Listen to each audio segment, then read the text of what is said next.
¿Qué onda, chavos? ¿Dónde están? Los veo.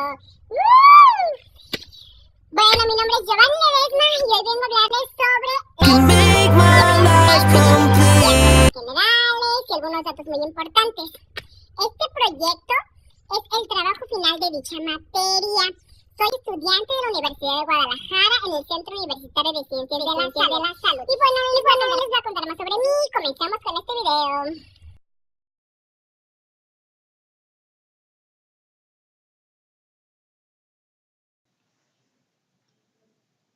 Las ciencias ganaron durante los últimos siglos una enorme capacidad para explicar el orden del mundo, ubicándolas en un lugar semejante al que en el pasado tuvieron otros sistemas simbólicos como la mitología. Este lugar de predominio se alcanzó al desarrollar esquemas explicativos acerca de fenómenos sobre los cuales solo teníamos argumentos mitológicos o religiosos, de tal forma que hemos pasado de un mundo regido por la persuasión religiosa a otro caracterizado por la certeza científica. Entender la epidemiología es de un inmenso valor para todos aquellos que están dedicados a ayudar al ser humano desde el área de la salud. Como tal, el conocimiento agrupado bajo la epidemiología ha abierto una extraordinaria senda que ha permitido enormes avances para la humanidad. Su concepto nos dice que es el estudio de la distribución y determinantes de estados o eventos, en particular de enfermedades, relacionados con la salud y la aplicación de esos estudios al control de enfermedades y otros problemas de salud. Sus antecedentes. A lo largo de la historia, se han producido importantes conocimientos médicos. Cumplidos ya 160 años de su muerte, John Snow es recordado en el mundo entero por haber sido un destacado anestesiólogo, pero sobre todo un brillante epidemiólogo, al punto de ser considerado el padre de la epidemiología moderna. En 1844, obtuvo su grado como doctor en medicina. Siempre atraído por la investigación, estudió respiración y asfixia, así como el comportamiento físico y químico de los gases, con énfasis en la anestesia. En 1848 se produjo una epidemia de cólera, de la cual no se conocía la etiología y el modo de transmisión. Snow se percató que los habitantes obtenían agua para beber río abajo del Támesis, lugar donde las aguas estaban altamente contaminadas.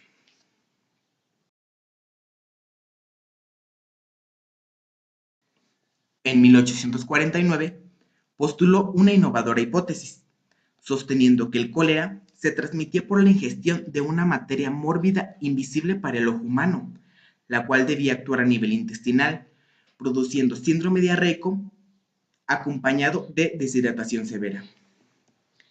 En 1853 enfrentaron una tercera epidemia. Fue ahí cuando Snow se dio cuenta que estaba frente a un experimento natural a través del cual podía demostrar su hipótesis.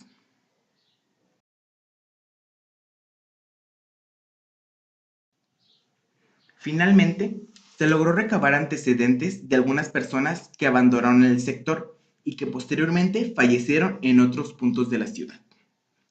Resulta alarmante que las tasas de morbilidad no disminuyen notablemente en países como el nuestro, donde el sector más dañado de nuestra sociedad no tiene acceso a los servicios básicos de salud.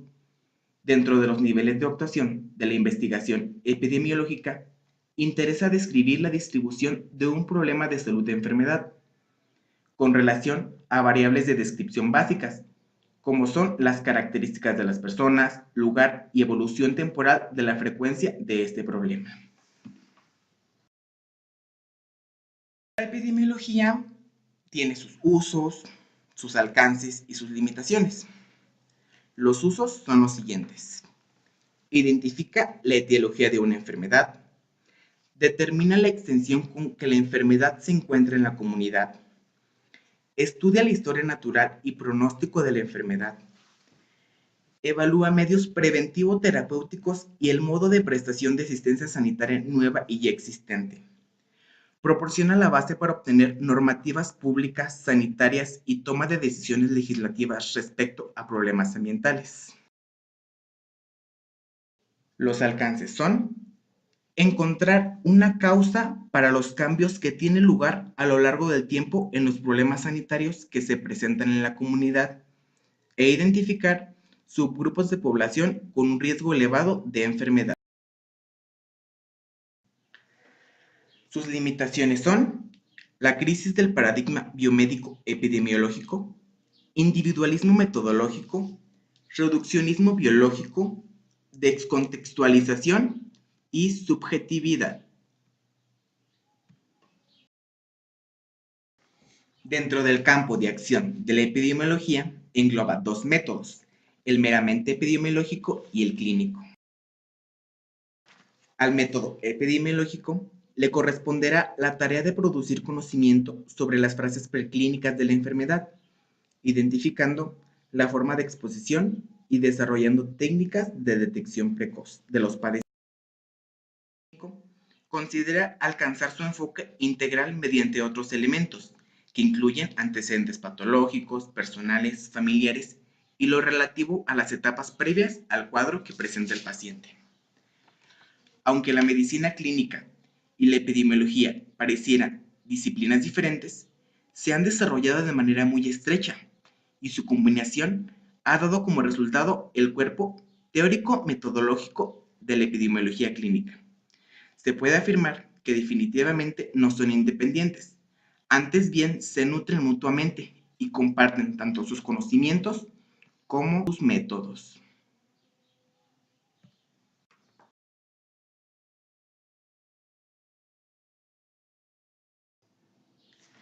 Es importante considerar las mediciones y variables epidemiológicas.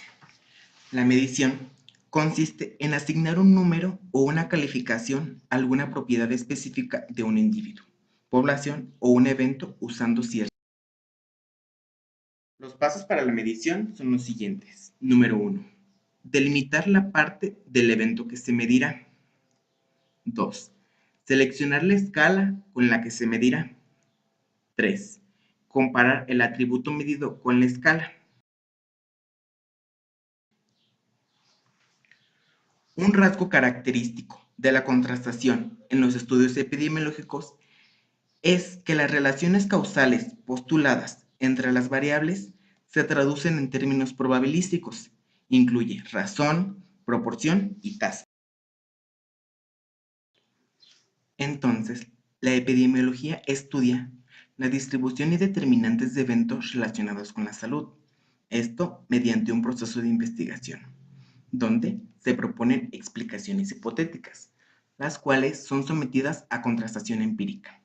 Además, utiliza la causalidad, la cual describe la propiedad causal, presencia de la causa y la relación causa y efecto. Los criterios de causalidad son los siguientes: fuerza, precisión, regularidad, rendimiento y credibilidad de las causas. Para dicho proceso, incluye la medición, que es un proceso de abstracción, el cual abarca diversas medidas, como las medidas relativas, las cuales miden la probabilidad de desarrollar enfermedades en grupos expuestos respecto a los no expuestos. Las medidas de impacto potencial, hay dos tipos. Las de riesgo atribuible se estiman cuando el factor de exposición produce un incremento en el riesgo, y las de fracción prevenible relacionan factores que producen una disminución en el riesgo. Por último, tenemos las medidas de efecto y asociación. Hay dos tipos. Las de diferencia expresan la diferencia existente en una misma medida de frecuencia entre dos poblaciones, y las de razón cuantifican discrepancias en la ocurrencia de enfermedad en grupos que difieren en la presencia o no de cierta característica. Es importante mencionar la Clasificación Internacional de Enfermedades, la cual constituye el instrumento fundamental para la comunicación mundial sobre los problemas de salud. Representa una determinada conceptualización y organización de tales problemas, enderezados a contribuir a una atención clínica y eficaz. y la obtención de parámetros epidemiológicos de relevancia universal. Además, ofrece la oportunidad de aproximarse a la condición total del paciente, diagnosticando todos sus trastornos, así como el impacto de estos sobre el funcionamiento del individuo y el contexto en el cual vive. La CIE fue respaldada por la 43ª Asamblea Mundial de la Salud en mayo de 1990 y se empezó a usar en los Estados miembros de la Organización Mundial de la Salud a partir de 1990. El CIE es un sistema de clasificación de eje variable. Su estructura se ha desarrollado a partir de la propuesta de William Farr, en la época en que comenzaron las discusiones internacionales sobre la estructura de una clasificación. Su esquema fue que, para que todos los propósitos prácticos y epidemiológicos, los datos estadísticos relativos a las enfermedades deberían agruparse de la manera siguiente. 1. Enfermedades epidémicas. 2. Enfermedades constitucionales o generales. 3. Enfermedades localizadas ordenadas por sitios. 4. Enfermedades del desarrollo y traumatismos.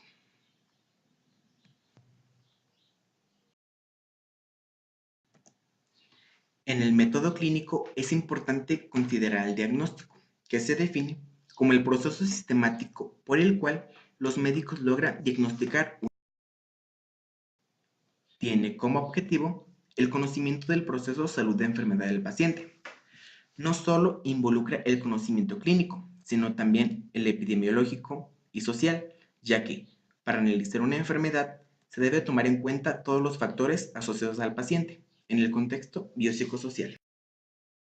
Las etapas son identificación del problema, búsqueda de información, formulación de la hipótesis, contrastación del diagnóstico y la etapa final, la exposición de resultados. Es importante considerar los signos y síntomas. El signo se define como manifestación objetiva que se reconoce al examinar a un enfermo. Son investigadas básicamente mediante las maniobras de inspección, palpación, percusión y auscultación. Algunos ejemplos de signos son fiebre, taquicardia, hipertensión, edema, estertores, disnea, signo Giordano, signo de Murphy, hipoventilación, prurito, hipotensión, bradicardia, midriasis, sibilancias e inflamación. El síntoma se define como manifestación subjetiva que el paciente experimenta.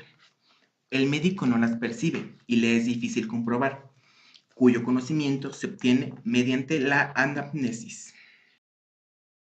Son náuseas, astenia, urticaria, cefalea, somnolencia, poliuria, dolor, estreñimiento, lumbalgia, mialgia, ansiedad, diarrea, mareo, depresión y vértigo.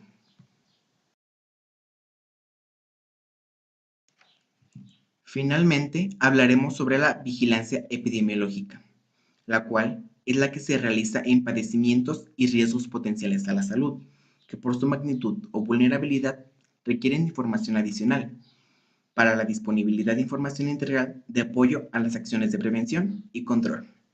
Estas especificaciones vienen descritas en la norma 017 de la Secretaría de Salud. El objetivo es la recolección sistemática, continua, oportuna y confiable de información sobre las condiciones de salud y sus determinantes para analizar e interpretar la toma de decisiones y su difusión. Además, notifica padecimientos, condiciones, eventos o urgencias epidemiológicas de manera inmediata, semanal y incluye enfermedades sujetas, como las enfermedades reemergentes, tales como hepatitis, ébola, VIH e influenza. Enfermedades reemergentes como la difteria, dengue, cólera, fiebre amarilla y paludismo. Las enfermedades no transmisibles incluyen las enfermedades prevenibles por vacunación, enfermedades de transmisión sexual, enfermedades transmitidas por vector, lepra e infecciones nosocomiales. Y por último, las enfermedades no transmisibles, como las enfermedades crónico-degenerativas, displasias y neoplasias, defectos del nacimiento y accidentes.